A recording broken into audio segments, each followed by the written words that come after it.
안녕하세요. 2020년 7월 25일 토요일 사례로 풀어보는 지분경매 시간입니다. 오늘 강의는 계속해서 처음 보시는 분들은요, 사례로 풀어보는 지분경매가 요번에 나온 책이고요. 그 전에 2017년부터 나왔던 책이 지분경매로 토지개발업자 되기인데, 일단 지분경매로 토지개발업자 되기 이 책은 기초과정입니다. 그보다 좀 심화 과정이 사례로 풀어보는 지분경매입니다. 그래서 여러분들이 잘 알 수 있도록 두 가지를 병행해서 말씀드리고요. 그리고 요즘 6.17 부동산 대책, 7월 10일 대책 이후에 주택을 사는 개인이나 또 법인이 문제가 되기 때문에 규제에 의해서, 그래서 부동산을 이용해서 투자를 하는 부동산 매매법인은 어떻게 운영하는지에 대해서 계속해서 이 세 가지를 짧게 여러분들이 계속해서 숙지해 나갈 수 있도록 말씀을 드릴 겁니다. 지금 처음 보시는 분은요, 계속 그 유튜브 방송이 순서대로 앞쪽을 보시게 되면요, 순서대로 계속해서 업그레이드 돼가지고 나오고 있습니다. 오늘은 조금 전에 보신 이 사례로 풀어보는 지분경매 페이지 29페이지부터 먼저 말씀을 드리도록 하겠습니다. 세 번째 단락입니다.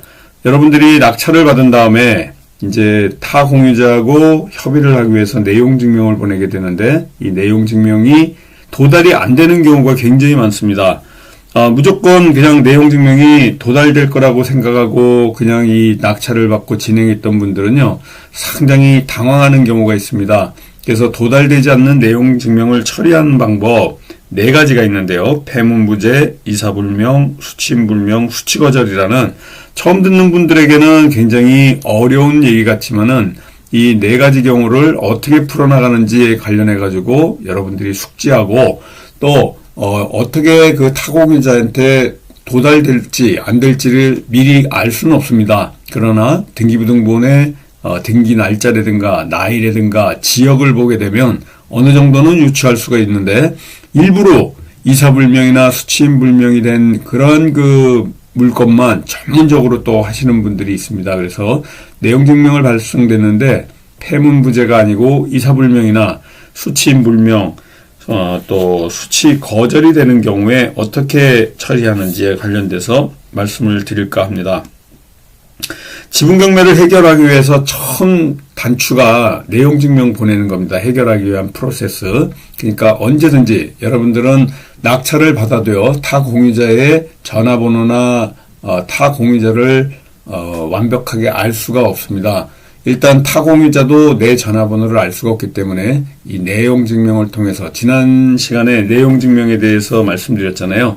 온라인 인터넷 우체국을 통해 가지고 내용 증명을 보내는 방법에 대해서 배웠기 때문에 이제 우체국 가서 내용 증명을 보내는 것보다는 아무래도 온라인상에서 인터넷 우체국을 통해 가지고 보내는 방법들을 배웠으니까, 이걸 보냈는데도 불구하고 폐문부재가 됐다, 이런 경우에 이 네 가지에 대해서 어떻게 해결을 하는지 앞으로 우리가 투자를 위해서 정확하게 알아야 될 것 같습니다. 일단 오늘은 폐문부재에 대해서 말씀드려야 될 것 같습니다. 지금 페이지 30페이지 하고 있고요. 먼저 이 폐문부재, 받을 사람이 해당 주소지에 살고 있는 겁니다. 타 공유자가. 근데 외출을 했거나 여행을 갔거나 뭐 이래서 우편물을 받지 못하는 경우인데요. 우체부가 대문에다가 내일 몇 시쯤에 다시 방문하겠다, 그래가지고 이러한 그 등기 우편물 도착 안내서를 붙이고 가는데요. 다음날 방문하게 되면은 뭐 대부분 또 받게 됩니다. 그런데 이런 경우가 아니고 이사불명이나 조금 전에 말씀드린 폐문부재나 수치인불명 같은 경우에는 또 수치거절도 있는데요. 이런 경우가 좀 심도 있게 우리가 알아야 될 것 같습니다. 예를 들어서 이 폐문부재인 경우에도 다음날 받지 않게 되면요, 우체국에 우편물을 보관하게 되는데, 이 경우에 또 다시 한번 돌아오게 되게 반송돼서 돌아온다 그러면 한 번 정도는 더 보내줘도 될 것 같습니다. 그래서 일부러 우편물 받지 않는 이런 경우가 아니고요, 그냥 그 일시적인 외출, 이런 것 때문에 받지 않는 경우에는 다시 한번 보내게 되고요. 또 예를 들어서 소장을 접수했는데 소장도 마찬가지로 폐문부재가 되게 되면 재판부에서는 대부분 보정서를 발급 줍니다. 이 보정서를 갖고 가까운 주민센터 방문해가지고 타 공유자의 주민등록 초본을 발급받아가지고 재판부에 제출했는데 주소지가 똑같아요. 그러면 다시 보내게 됩니다. 계속해서 보내고, 요즘은 옛날같이 이렇게 오랫동안 송달을 안 받는다 그래가지고 진행을 안 하는 게 아니고요. 공시송달을 통해가지고 빠르게 재판이 진행된 경우가 굉장히 많기 때문에 이 공유물 분할 소송을 제기할 때 폐문부재 상태의 내용 증명이 있는 경우에 그걸 갖다가 그 내용 증명, 폐문부재다라고 적혀 있는 이 내용 증명의 결과지를 첨부 서류로, 그러니까 갑 제1호증에 딱 넣어서 내가 낙찰을 받은 이후에 타 공유자한테 이렇게 처음으로 내용 증명을 보냈으나 타 공유자한테 연락이 안 되고 몇 차례 보냈지만은, 이럴 때 몇 차례 보내느냐가 굉장히 중요한데요. 그런 걸 물어보시는 분이 상당히 많습니다. 제가 볼 때는 폐문부재 됐다 그러면 2번 정도 보내시면 될 것 같아요. 뭐 3번, 4번, 5번까지 보낼 필요는 없고요. 2번, 2회 정도 이렇게 보낸 다음에 전혀 안 받는다 그러면 연락할 길이 없기 때문에 공유물 분할 소송을 바로 제기해야 되지 않나, 이렇게 제가 말씀드리고 싶습니다. 그래서 재판부를 통해서 아까 보정명령 받아서 이렇게 이 보정서를 가지고 주민센터에서 주민등록 초본을 발급받아서 이렇게 받는 방법. 또 보정서 들고 주민센터 가게 되면요, 여러분들이 주민등록 초본 신청서 이렇게 쓰게 되는데요. 지금 주민등록 열람 또는 등초본 교부 신청서를 통해 가지고 폐문부재인 상태에서의 이러한 상황들을 여러분들이 해나갈 수 있습니다. 그래서 앞으로 이사불명 또 폐문부재, 이러한 계속해서 나오는 이 경우에 대해서 계속 말씀을 드릴 거고요. 공유물 분할 소송하면서 타 공유자가 결국은 피고가 되는데, 피고의 이 주민등록번호를 우리가 알 수 없기 때문에 주소와 그런 이력을 갖고 찾기 때문에요, 못 찾는 경우도 나온다는 것을 알고 있어야 돼요. 그래서 우리가 처음에 낙찰받을 때 나이가 굉장히 많은 분이나 아니면 등기가 된 지 오래된 주소, 이런 경우에는 폐문부재보다는 이사불명 또 수취인불명, 이런 경우가 나오는 게 굉장히 많을 것이다 라고 제가 말씀을 드리고 싶습니다. 그리고 초본 발급받았는데요, 내가 낙찰받은 지분 물건의 부동산 등기부등본상 타 공유자 주소가 같다 그래도 이런 폐문부재가 나온다 그러면 보정서를 받아서 재판부에 초본을 제출해야 됩니다. 그게 무슨 얘기냐면, 등기부등본에 있는 주소, 또 내가 내용 증명을 보냈는데 폐문부재인 경우, 이런 경우에 초본을 받아보니까 또 같은 주소예요. 그래도 그걸 확인하기 위해서 재판부에 보내줘야 된다. 다시 한번 이렇게 보내줘야 된다는 것을 말씀드리고요. 그래서 이 이후에 폐문부재인 상태, 이런 소장 받지 않는 상태, 그 다음에는 특별송달을 통해 가지고 집행관을 통해서 야간 휴일 송달을 하는 방법, 그런 특별송달은 내가 재판부에 전화를 걸어 가지고요, 특별송달을 할지 안 할지 좀 물어본 다음에 의논해 가지고 신청해서 하는 경우입니다. 이어가지고 다음 주에 33페이지, 다음 주에는 이제 휴가 기간인데요. 제 유튜브 방송은 계속해서 연재가 될 겁니다. 1년 365일 매주 이렇게 연재를 하니까요, 중간에 들어와서 이 방송을 듣는 분들은 조금 앞에 부분을 여러분들이 또 찾아가지고 이렇게 공부하셔도 좋습니다. 자, 그러면 이번에는 지분경매로 토지주택 개발업자 되기, 여기에 107페이지, 지금까지 계속해서 연재했던 부분입니다. 그래서 107페이지를 하도록 하겠습니다. 내용 증명받은 2차 협의, 매각, 흥분하지 말라, 이런 소설 같은 내용이 좀 있는데요. 이 내용 증명하고 같이 연결이 되기 때문에, 이 지분경매는 계속해서 연결이 되기 때문에요, 제가 이 두 가지 책을 가지고 왔다 갔다 한다 그래가지고 너무 복잡하게 생각 안 하셔도 됩니다. 두 개가 전부 지분경매에 대해서만 얘기가 돼 있고요, 연결성이 있기 때문에, 연관이 돼 있기 때문에 아무 공부하는 데 지장이 없고요, 더 심도 있는 공부를 할 수 있고 더 많은 경우의 수를 들을 수 있기 때문에 더 좋은 케이스가 될 겁니다. 여기 보시는 2차 협의, 매각, 흥분하지 마라, 내용 증명 받은 타공유자들이 할 수 있는 거, 낙찰자와 합의를 시도하거나 묵묵부답이거나 이겁니다. 합의를 시도한다 그러면은 아마 전화가 올 것이고요. 묵묵부답이라 그러면은 공유물분할 청구 소송으로 진행될 겁니다. 이렇게 두 갈래 길이 있는데 계속 반복해가지고 타 공유자가 선택할 수 있는 길은 이 두 가지 외에 뭐 할 수 있는 게 없어요. 협의하든지 뭐 묵묵부답이든지. 협의하면은 협상으로 끝날 거고요. 묵묵부답이면은 소송으로 끝날 거니까 우리 이 사례로 풀어보는 지분경매의 소제목 같이 지분경매 해결하는 두 가지 기둥, 소송과 협상으로 갈 수밖에 없다. 이렇게 보시면 됩니다. 낙찰자 입장에서 연락을 취해와도 단시간에 협상을 이루는 것이 최선인데 리걸 마인드, 법적인 마인드가 없기 때문에 이 바로바로 협의하거나 그렇지 않습니다. 알아봐야 되는 겁니다. 경매를 당했기 때문에 당황하는 경우도 있고요. 미리 이런 것들을 알기 때문에 일부러 또 안 하는 경우가 있는데 설마 이 지분 경매를 누가 살 거냐 이렇게 복잡한 물건을 아무도 안 살 거다 이렇게 생각하고 방심하는 이런 태도를 갖고 있기 때문에 아마 이 연락을 안 하는 경우가 굉장히 많습니다. 오히려 낙찰자와 합의를 시도하는 사람들은 굉장히 리걸 마인드가 있어서요. 법적인 이런 그 상황들을 상당히 많이 알아보고 그런 경우가 많습니다. 공유자 본인이 원래 물건을 점유하고 예를 들어서 주택인 경우에는 이렇게 사용하고 있는 경우가 많은데요. 제가 이제 말씀드릴 때 요즘 부동산 매매법인의 규제가 많이 들어오고 부동산 매매법인보다는 법인이 그냥 부동산을 한두 번 사는 이런 투자하는 경우 매매법인으로 투자하는 게 아니고요.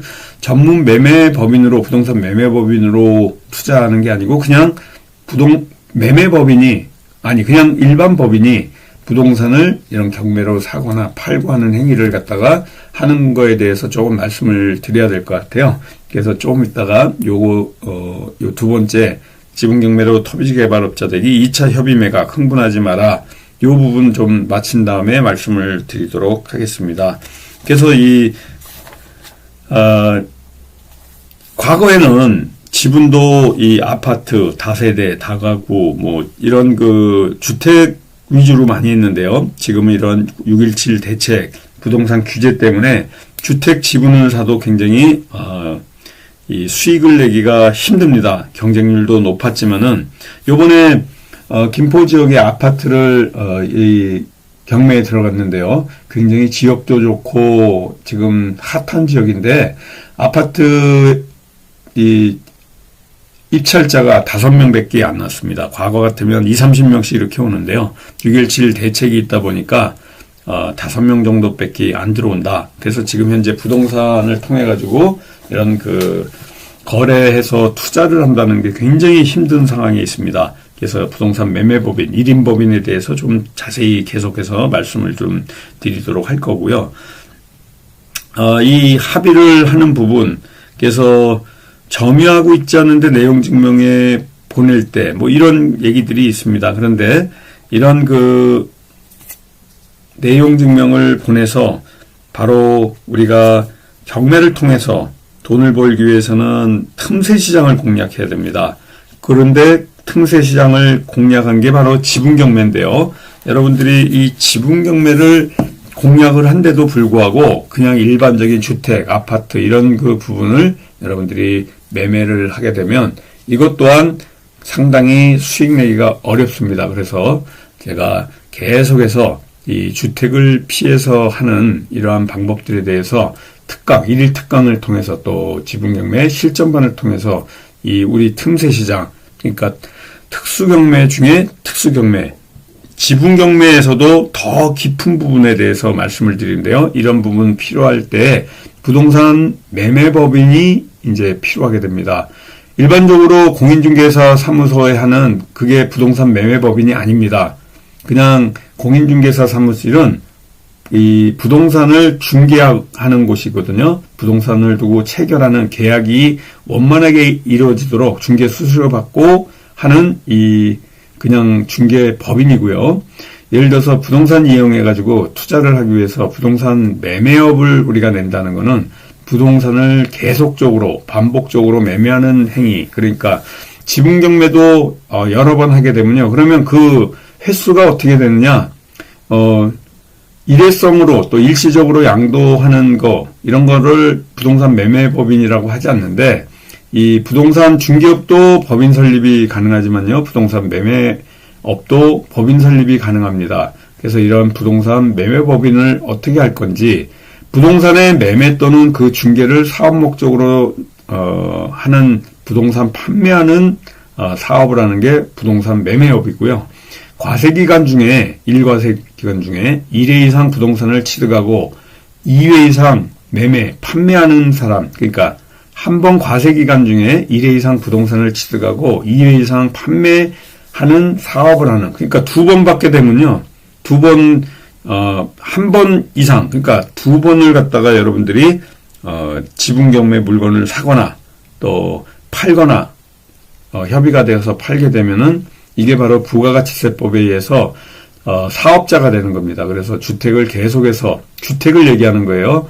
반복해서 매매하는 경우 소득세법상 명시된 부동산 매매업에 해당되는 겁니다. 일종의 사업이죠, 부동산 매매업도. 그래서 부동산 매매업자라고 부르고요. 주택을 계속해서 사고 팔아서 수익을 창출하는 이런 업입니다. 기간 횟수에 포함되지 않더라도 부동산 거래행위에 부동산 매매업으로 볼 수 있는 이러한 계속 반복적으로 하는 거를 얘기하는 거예요. 그래서 부동산 매매업을 개인으로 운영할 때보다 법인으로 운영할 때가 운영 경비는 더 많이 들어갑니다, 물론.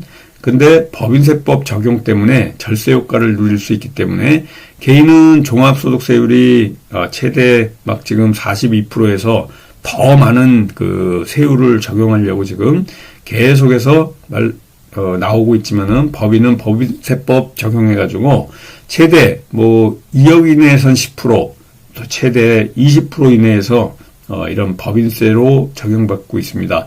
이런 세금의 차이는 계속해서 제가 말씀드리겠지만요, 앞으로 더 강화되는 추세에 있고요.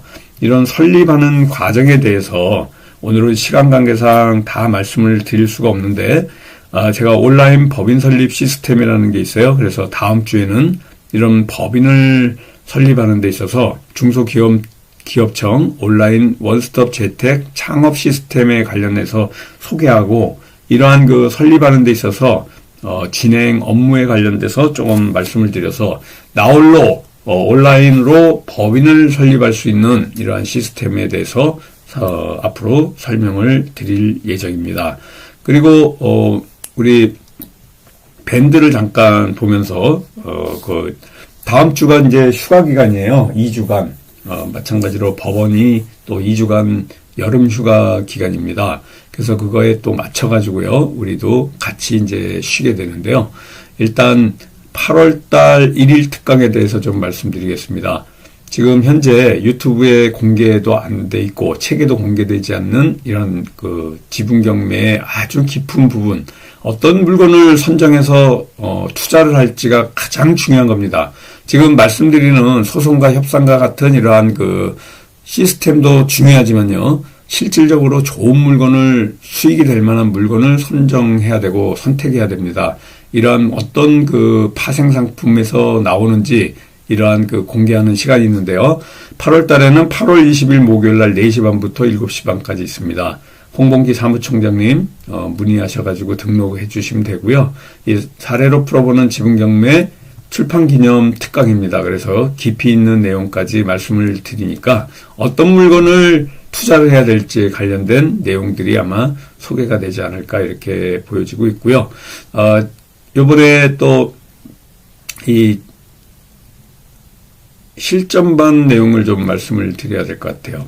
6개월 과정 수요일 강의가 있습니다. 여기 보시는 것 같죠? 매주 수요일마다 6개월 과정 수시로 등록합니다.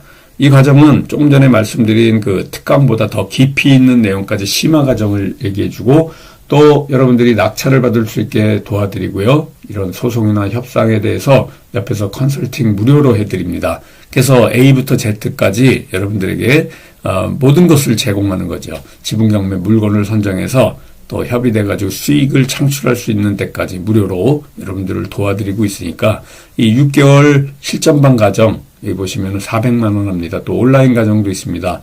자세한 문의 등록하고 하실 분은요, 홍범기 사무총장님 전화하셔가지고 여러분들이 문의하셔가지고 등록하시면 되고요. 서울 교대역 13번 출구 근처에 강의실에서 있습니다. 이렇게 지분경매로 토지개발업자 되기 이후에 사례로 풀어보는 지분경매가 나왔어요. 그래서 이 홍범기 사무총장님 통해가지고요, 매주 수요일 날 있는 6개월 과정 오프라인, 온라인 실전반 과정과 또 8월 20일에 있는 1일 특강 여러분들 등록하셔가지고 공부하시기 바라겠고요.